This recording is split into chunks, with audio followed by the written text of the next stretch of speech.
Hey everyone, welcome back to ReThinking. I recorded today's conversation for another podcast I sometimes co-host, The Next Big Idea, presented by LinkedIn. My guest is world debate champion Bo Seo, who might just challenge you to rethink how to have a good argument. Bo, such a treat to finally meet you. Such a pleasure. Such a pleasure. It feels like we've known each other a while now. I thought Good Arguments was exceptionally insightful, and I learned so much from it. I was actually a little bit disappointed that I didn't read it before writing Think Again, because I could have rethought a lot of the debate chapter in light of what I learned from your expertise. I mean, the same is true for me, except I had the benefit of going after you. And I think I told you that reading that book changed my view of what this book could be, and just the generosity and attention you've shown to the community and thinking about how its lessons could translate more broadly. That was really instructive for me.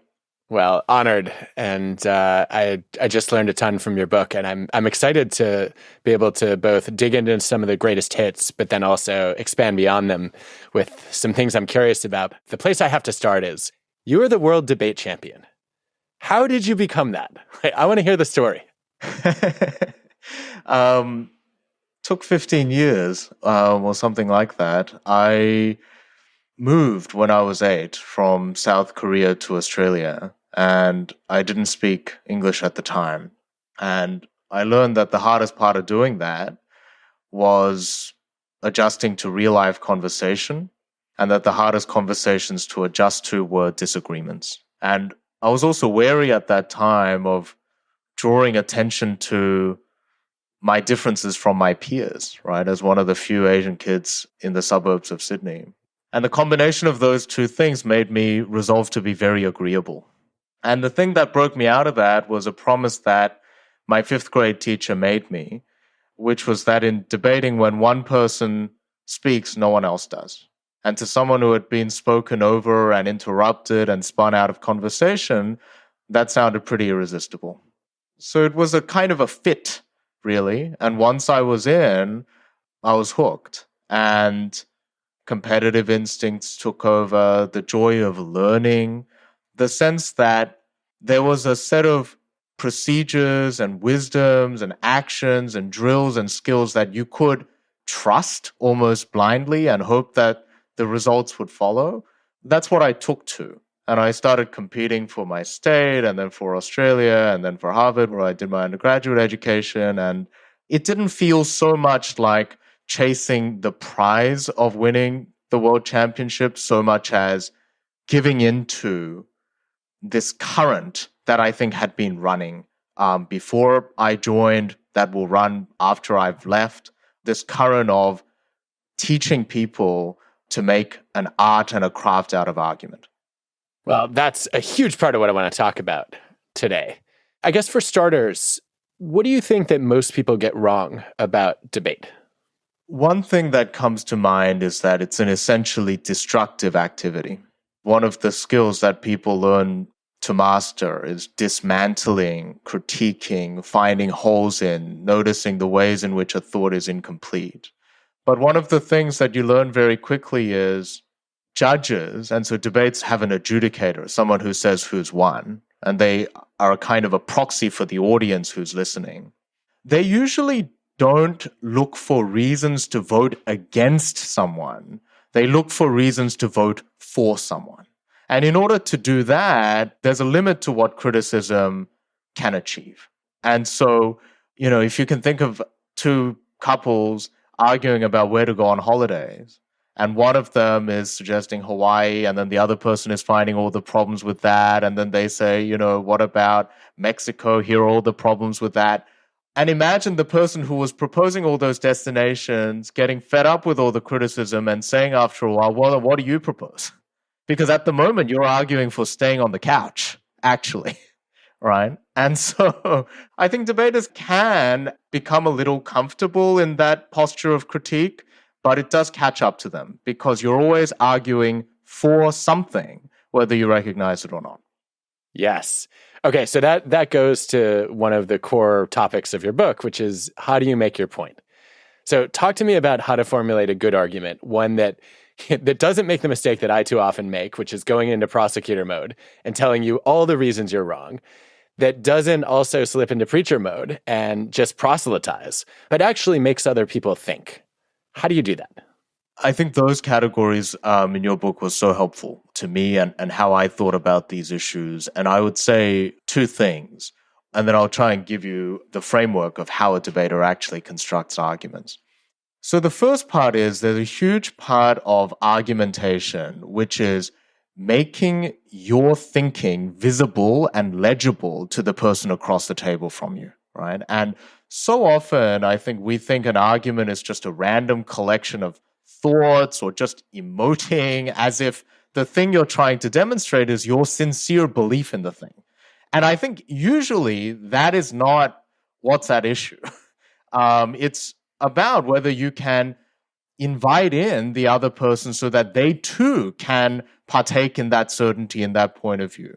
So I think one is there's a quality of making yourself legible. There's a vulnerability that comes with that, right? Of saying your certainty is based on something and that something might be flawed, it might be incomplete, and letting people into that reasoning. And I think the second part of how we do it is it's not just about what you think is important, but what the other side might be thinking about. And in some ways, debate doesn't look like that on surface because it does look like one person speaking and another one speaking. But behind the scenes and in people's mind, there is, at the best moments of debate, that kind of anticipating what the other side might be asking, right? The conversation that's unfolding in the audience's mind. And so, to give an example of that, how we put together an argument in debate is to say there are two basic things that an argument has to prove. The first is that the main claim that you're making is true, and the other is that it's important. So, if you're arguing that we should become vegetarian because it's good for the environment, you have to show that it is, in fact, good for the environment. Otherwise, you don't really have legs to stand on. And you have to show that the fact that it's good for the environment means that you should go vegetarian, as opposed to privileging, the quality of taste or our lifestyle or something else. And one of the things that I came up with for the book as a way for people to hit those basic burdens is to say an argument should answer 4 W's. What is the argument that you're trying to make? Why is it true? When has it happened before? So can you give an example? And who cares, right? Why should that change our mind or why should it change our behavior? So the big step, I think, is in recognizing an argument is not just an expression of what you think. There's a craft to it. And that craft involves, in the end, being responsive to the questions the other side is likely to have for you. That goes to another topic that you have a lot of skill in and you spend a lot of time thinking about, which is how to give a good rebuttal. We live in a world that is full of bad arguments that I just feel this strong impulse to debunk, which strangely never goes well when I follow that impulse. Talk to me about how to rebut an argument, particularly from someone who is not necessarily receptive. The first thing is reckoning with the loss that comes with having your arguments destroyed. It's a loss of ego. It's a loss of self sometimes. It's a loss of direction, right? Because you used to have these thoughts that would guide what you do and the things that you pursue, and you've taken that away from them. So I would work backwards from a recognition of that loss. Now, there are 2 things that I think can help with that. One is you have to listen. It's something like, you go for the king you can't miss. If you're going forward from that posture of criticism, you have to put in the work beforehand of knowing that it's well aimed, right? So in debating, you're really listening, paper and pen, writing down almost verbatim what the other side said. And in this component of the activity, it's in your best interests to be as faithful a scribe as you can be for the other side, right? Because otherwise they'll say, you didn't actually respond to what I said. You talked about something else completely, and that doesn't have to change anything about me, right?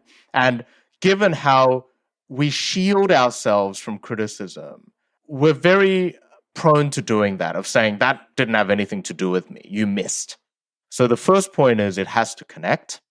And I think the second part is once you've gone through the process of dismantling an argument, and the starting place for that is where we started the previous answer, which is the two things that an argument has to do, right? Is it true? Is it important?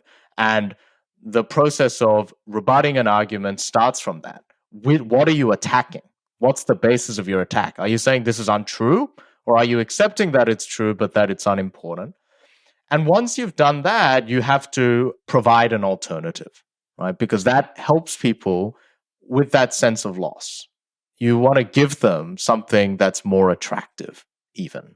And the listening is a big part of that. And once you know where it is they're coming from, what they're after, supplying an answer that is more attractive to them than what they believed previously, I think can be a useful move. As you're talking, I'm thinking about Kahneman Tversky prospect theory and the idea that people are often more motivated to defend against a loss than they are to seek a gain. And I think that one of the mistakes I make a lot is I want to tell people, here are all the benefits of believing this evidence I'm bringing to the table. And I forget that people already associate benefits with clinging to their existing beliefs, which are more familiar and more certain. And as you talk about loss, it gets me thinking about the possibility that maybe I could lead with inviting people to consider the bad things that might happen if they cling to a wrong belief, rather than the good things that will happen if they adopt a right one. What do you make of that? I mean, it brings to mind, there's that Elizabeth Bishop poem about the art of losing. And she says, how do you do that? You do it through repetition. You lose little things like keys and stuff, and it gets bigger and bigger. And one of the things I've noticed in debating is you're going to lose a lot, right? If you're a competitive debater. The World Championships has 500 teams and one winner. So you're going to be in the 499, and I was every single time, except twice, right? Twice. Yeah, not just once, twice. Let's be clear. You can win once by luck, not twice. And I think that repetition is important because it shows you what happens after you've lost an argument. In some ways, not much. And I think one of the things I think a lot about now is there's a big element to debate, which is it's a game and it's play and it's a place to experiment. And one of the things that makes losing easier is you're often assigned a position. So there's a topic that we should ban zoos, and they tell you, Adam, you are on the affirmative side of this topic. Now, you may in fact be on the affirmative side in your mind. You may believe that. But that bit of role play gives you a kind of a plausible deniability, right? To say within this space, we're just playing a role, we're playing with ideas, we're experimenting. And that decoupling of the loss of ideas from the loss of self is a kind of a training too. I've been thinking a lot about this recently because as a fellow highly agreeable person, I avoid arguments still. Unless I, either feel extremely strongly about my data on a topic or I feel that a relationship is sufficiently secure that I'm not going to offend somebody by disagreeing with them. Yeah. I still avoid it a lot. And I think the disservice that I've done myself by doing that is that I don't practice the skills when the stakes are low. And then, it's much harder to use them when the stakes rise. And I think your idea of turning it into a game, of practicing it, of arguing for things that you don't necessarily believe strongly or care about deeply, is how you end up building those muscles up.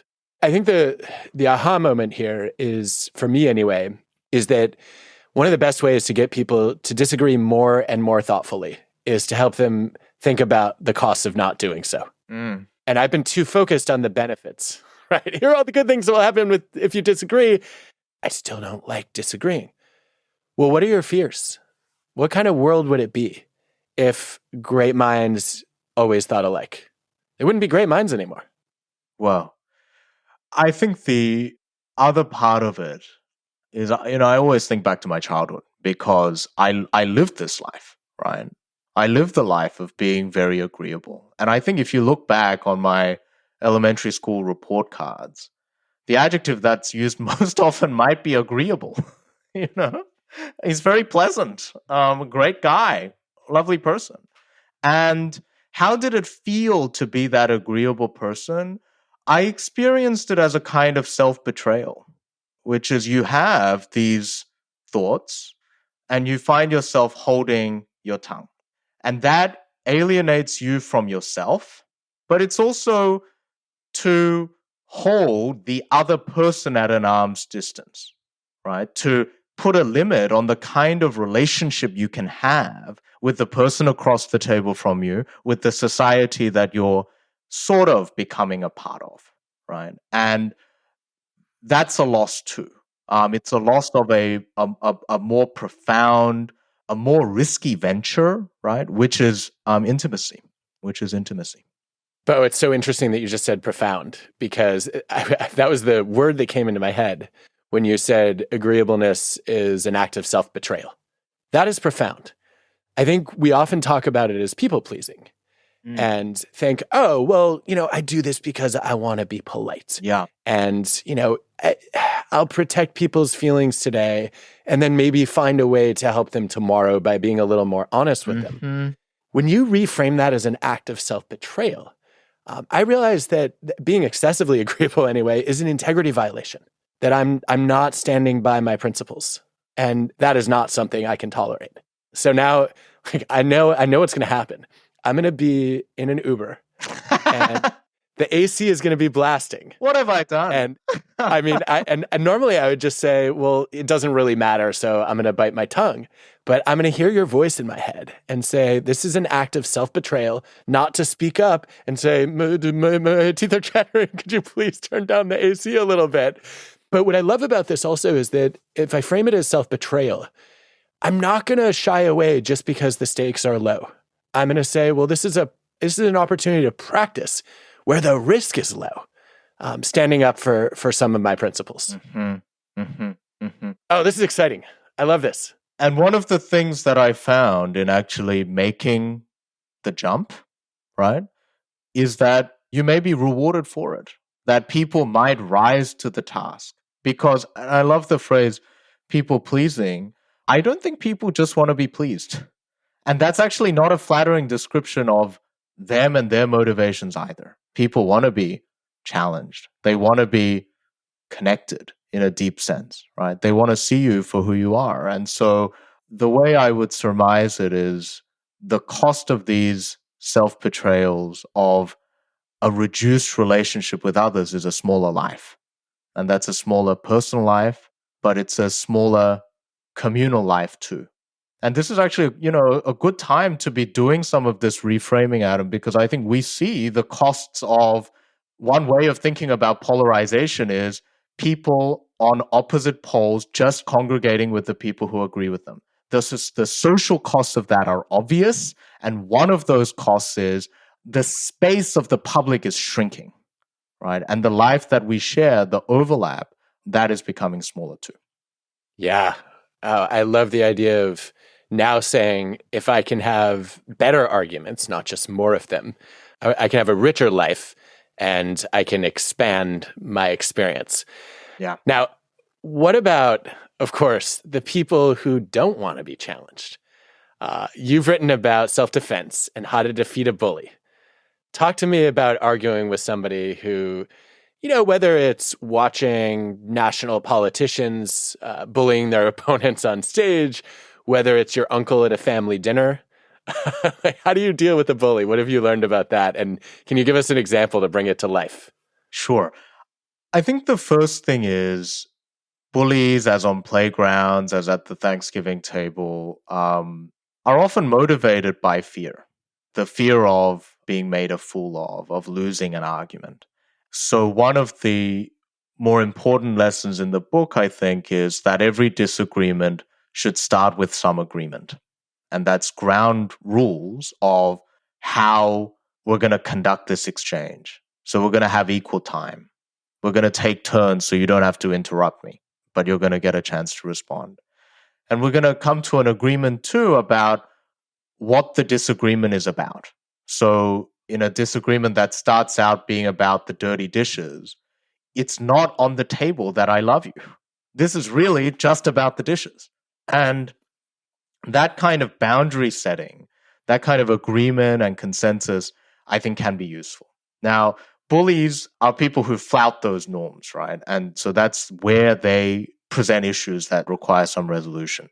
How I think about it is in two ways. One is to diagnose the common moves that bullies make.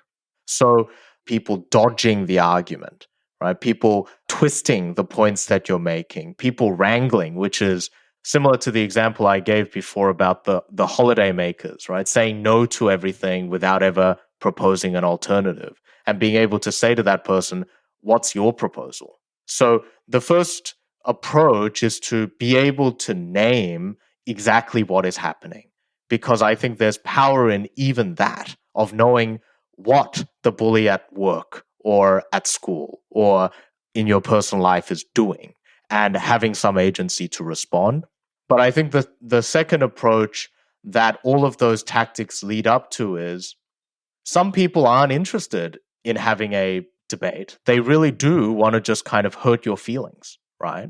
And I think it's at that time you want to pause and say to the person, well, is it a debate that you're interested in having, or is it something else? Because I'm not interested in just a name calling match. And so being able to name a discussion for what it is and to choose whether you engage in it or not, I think that's another way in which we gain some amount of control. 2 points that I want to build on that you made. The first one is the idea of actually having a conversation about the conversation. Yeah. It's amazing how quickly that can take the wind out of the sails of somebody who might be, bullying you or just even getting overly heated, right? And losing control of their emotions. It's not helpful, I found, to say, like, you're raising your voice, because then they're like, no, I'm not. But to ask, do you think this is the most constructive way that we could have this disagreement? Or is there a better process we could use? I feel like we're not hearing each other. It often snaps people out of the heat of the moment. So that was one thing that struck me. And then the other, I guess you reminded me of something I used to do when I was working as a negotiator long time ago at Let's Go. I was negotiating advertising contracts. And I'd have a client express a ton of interest. And then I'd hear from their boss, and the boss was extremely skeptical and just, shooting down all my proposals and badgering for discounts that they knew from prior projects were not even feasible within company policy. And one day I ran out of ideas.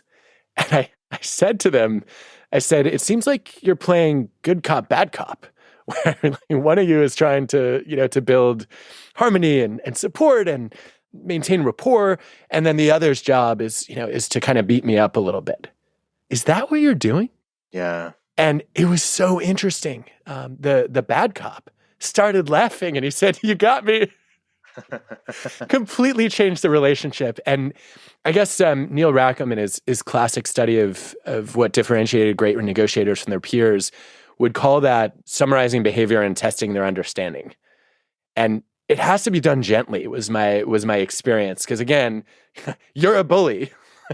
It probably doesn't bring out the best in the person, but to just kind of casually say, like, "Oh, is this a good cop, bad cop routine?" And give them a chance to either own it or disclaim it. And either way, it would force the bad cop to be a little bit more reasonable. I found that really powerful. And you were articulating the theory behind why that worked, which was I was not only naming the tactic in my head, I was putting it on the table in a way that gave them a better option. Talk to me about that. On the conversation about a conversation, it's suggesting that a disagreement is something that you're building together. And I like the word building because the point of the exchange is you want to leave in a better place than where you started, right? And actually, in some points of disagreement, there is a strain of optimism behind people's choices to disagree. Because the other option is for me to silently think, you're an idiot, and I don't have anything to do with you.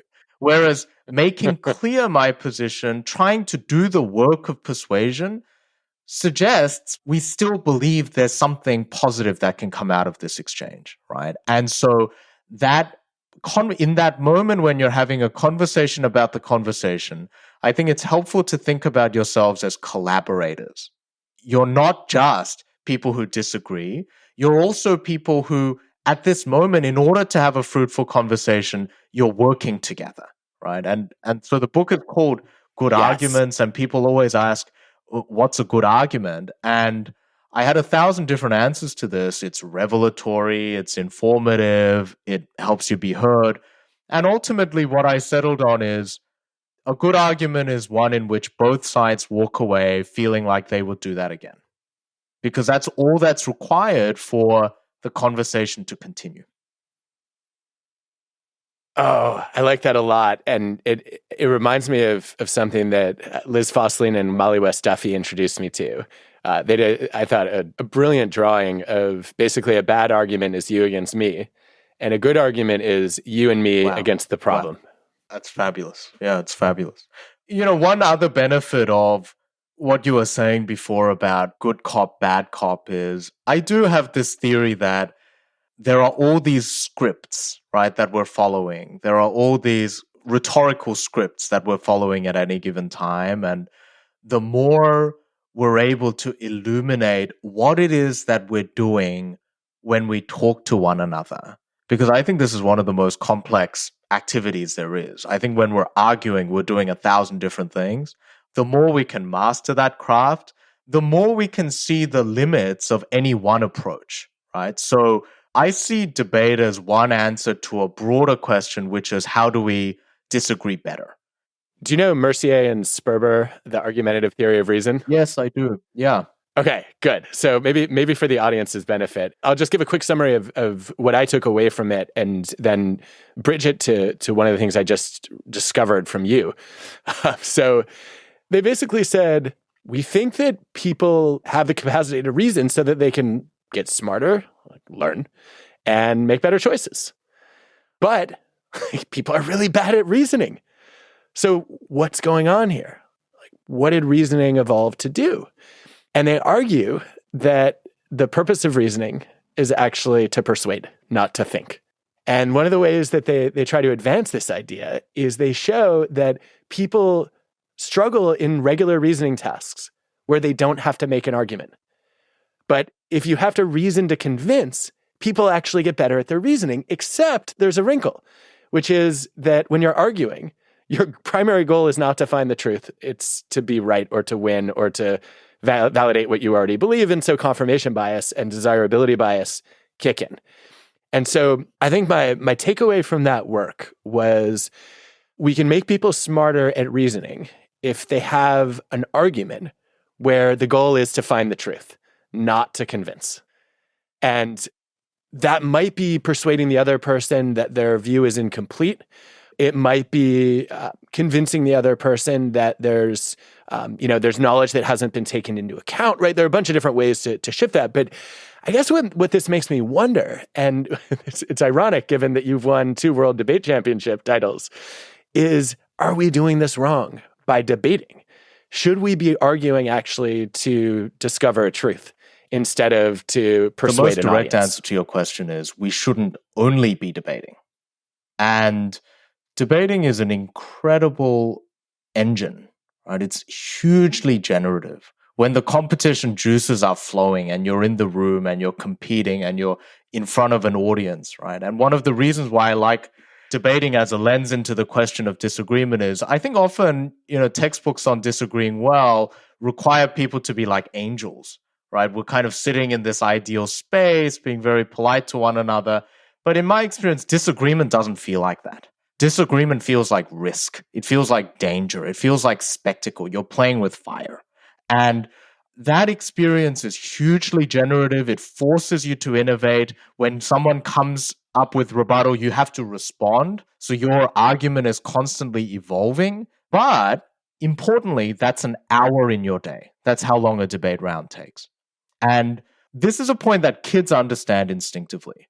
So when you look at a debate competition at the local middle school or high school, they're absolutely going at it for an hour. And then on the bus ride home, you're going to hear one of the kids turn to another, their competitor, and say, you had a point there.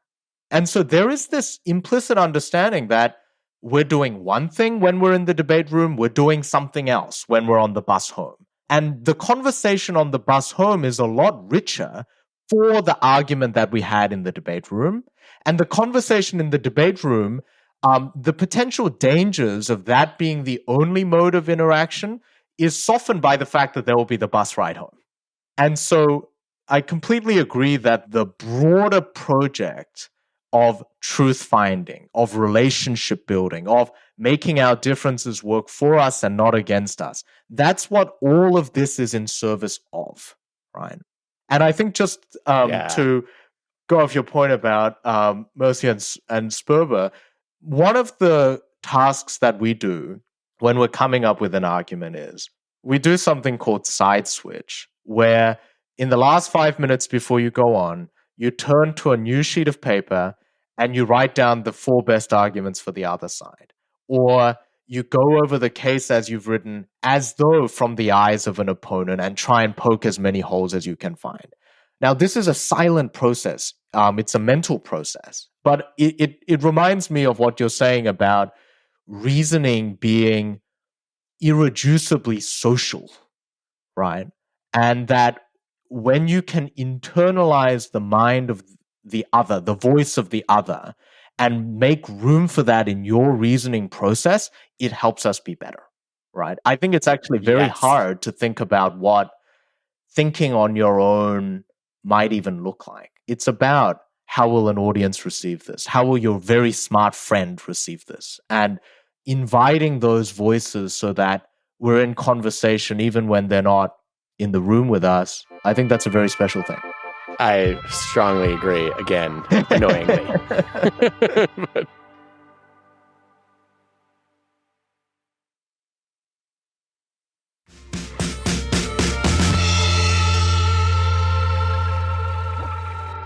all right, so let's go to the lightning round. Standard ground rules are trying to keep answers to about a sentence, but if you need another one, so be it. And you can pass once if you dislike a question. All right. First one is, do you have a favorite debate scene in a movie or a show, or a movie or a show that you think best represents debate? It must be The Great Debaters with Denzel Washington. Who's the judge? The judge is God. Why is he God? Because he decides to win or lose is not my opponent. Hard to argue with. If you could change one rule in debate tournaments, what would it be? I would allow people to speak twice. Ooh, I love that. What is the hardest topic that you ever had to debate? In the grand final of the World Universities Championships that we ended up winning, I was the first affirmative speaker arguing that the global poor would be justified in pursuing a complete Marxist revolution. And I was wearing a tuxedo at the time, which was a terrible choice. Wow. Is there video footage? I need to watch this. The global poor, all around the world, and no matter what country in which they live, currently live in a system of dictatorship. They live under a dictatorship known as no alternatives, shackled by capital that's been unjustly acquired, constrained by landed gentry who have no incentives but to pursue their own interests, and chained by the fact that they can't do anything but to look at the question of their own subsistence. They're unable to reach out for the right to liberty and to self-determination that we think inheres in the human condition. Is there an argument that you're proudest of that you made? I think the arguments that I'm proudest of are arguments where I had to argue against something that I really believed. That experience of just stepping completely outside of my normal patterns of thinking and having to empathize as best I can with the other side, I thought that was a useful exercise. Mm-hmm. Absolutely. We should all have to do it more often. What's the most counterintuitive tip that you would give on how to have a better argument? I think it would be to choose your battles. And that means letting arguments go even when you know you can win. So hard. Yeah, and this is a problem, I think, that comes up in our personal relationships the most because of a wonderful reason, which is with our loved ones, we choose to share so much of our life together, right? So there are lots of different things at any given time we could argue about. So an argument about who's taking out the trash can also become what your in-laws did, what happened last month, what happened with the children. And so being willing to let things go, to be able to focus our energy on the disagreements that matter, that are likely to yield the best results, I think that's a quality of judgment. And one of the tools that I give that I think could help with that is before launching into an argument to consult the RISA checklist, which is to check whether the disagreement between the two parties is in fact real. It's not an imagined slight or something like that. It's important enough to justify the disagreement. It's specific enough so you're not debating the virtues of liberalism in the 20 minutes that it's going to take you to drive to where you're going out for dinner, and to check that the two sides are aligned in their incentives for wanting to have the disagreement. So you're checking that the other side isn't in it just to hurt your feelings or even just to vent. So that's real, important, specific, and aligned. And I think it's not just about being an effective arguer or forceful advocate. It's about knowing the settings in which that's welcome and it's likely to be most effective. Mm-hmm. Okay, so this brings us to our last topic, which is education. I worry a lot that we are raising kids to be argument illiterate. And I don't think this is entirely new, right? Many of us grew up in households where we were told that, that children were meant to be seen but not heard, or that, that it was bad manners to disagree with someone, and that one of the fundamental rules of politeness was to seek harmony rather than discord. But it does seem to be getting worse, as polarization rises, as arguments intensify, and as communication is increasingly technology mediated. The skills of having good arguments seem to be in short supply. Yeah. So what do we need to do in schools? What do we need to do as parents? How do we teach arguing well from an early age? I think the first thing is to view the instinct to argue as something that is already there, right? And when you look at kids, and I think about the young kids in my life, they're always kind of playing devil's advocate or pushing the boundaries just to see how they'll be received, right? Or they're kind of poking and probing. And there's a lot of things that happen in one's life that I think dulls that instinct. It can be the sense that adults are not taking them seriously.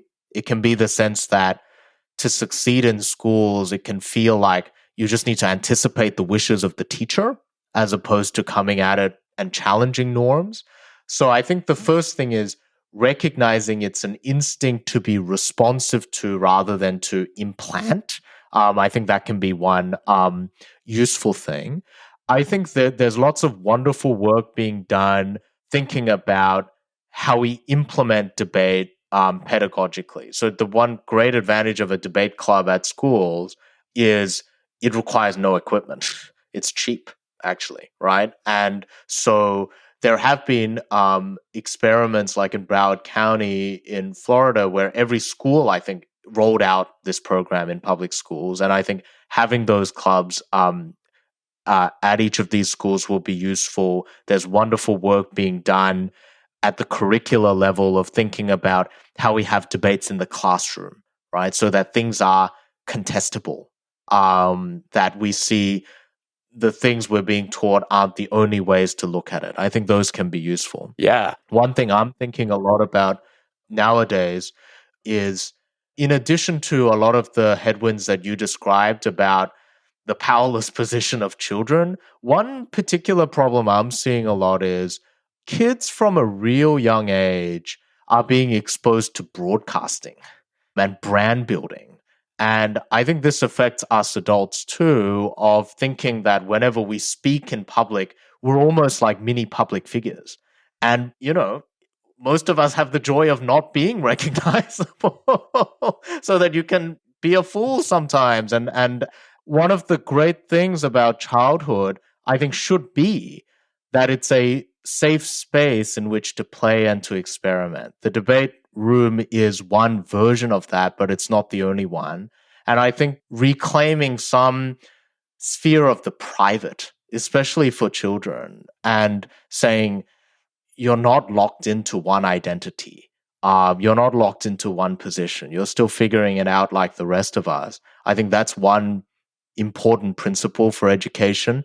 And it's a principle for adult education too. Like, how do we play? And how do we find room in which to experiment? But what do you think? What do you think? Yeah. No, I like that. I like that a lot. It speaks to something I hear a lot from my students, which is growing numbers of them are afraid of voicing their views in the classroom. And it's not because they're afraid of being told they're wrong. Sometimes it's because they're afraid of offending someone. But just as often, what I hear anecdotally at least, is they're worried that somehow, like, the fact that they were playing a role, right, or taking a side is going to get taken out of context, and then it's going to ruin their reputation because it'll get posted on social media or it'll get spread in a very visible way. Like, I don't actually believe that. I was just trying out this idea, or I was pushing the boundaries of, an assumption that I thought needed to be questioned. And I think that that's a problem, right? If students can't speak out loud about ideas that they may not personally believe, but they think might move an argument forward or diversify, a room full of groupthink, I think that stifles learning. Yeah. Yep. I think that's right. The other thing I was just thinking about as you were talking, maybe we'll wrap on this, is last summer I went and visited some friends, and we were at dinner, and their two kids got into an argument, and they said, okay, we're going to have a trial. They said, we're going to be the jury, and you're each going to make your case, and then we're going to deliver a verdict. And it was so fascinating to watch. I thought it was such a powerful way to give kids a chance, similar to the rules of debate, to really be heard, to really formulate an argument, to be taken seriously, like you experienced in 5th grade. And it made me wonder, should we be bringing more of the institutions and formal structures that we apply to a debate or a courtroom into our homes? Like, should we, even with our partners, should we say, let's have more arguments following the rules of a formal debate? Because we know that means we're going to listen as well as talk. We know that means we're really going to have to be responsive to the other person's points. I love what you're doing, because one part of it is thinking about, well, what is it about those settings, right? And what are the norms? And I think those norms are generally useful, generally translatable. But the harder edge of the question is, how do we want to bring the artifice in, right? These kinds of different structures in. And I think there is a case for recognizing in that explicit way the different things that we do when we argue. So debate, and certainly a trial, is aimed at getting a resolution, right? But some arguments, actually, the aim is not to get a resolution. And I sometimes have this with my partner. It's just saying, we're actually not coming to a decision at the end of this discussion. And I just say, let's just take an hour just to say some stuff, just to exchange ideas, almost giving testimony. And then in a different conversation, we can then have a more outcome-oriented structure of thinking about, here's where we're going. And I've found that useful in my life. And it may well be that all the associations of a trial and those kinds of things are hard to translate in whole, but certainly that kind of design and of being able to say we're doing slightly different things, we can make room for many different kinds of conversation in our lives. I think that can be productive.